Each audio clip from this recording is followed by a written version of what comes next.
কি দরকার ছিল এই রায় বেরোনোর পরে জাজেদের আটকে রাখা? এটা কাদের প্ল্যান?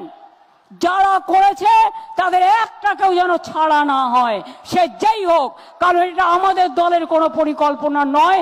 আমরা এটা চাই, আমরা লড়ে নেবো শান্তিতে, আমরা দাঙ্গার পক্ষে নই। জাজ অ্যাটাক করলে কি করলেন?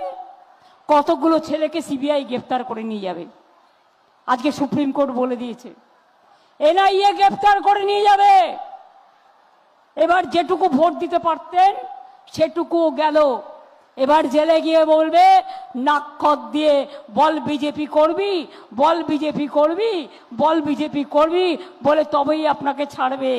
মালদায় কংগ্রেসীদের অত্যাচারে গন্ডগোলটা হলো। আমি বলছি ক্ষোভ আছে লোকের মধ্যে, আমারও ক্ষোভ আছে। সেই জন্যই সুপ্রিম কোর্টে গিয়ে ফাইট করেছিলাম।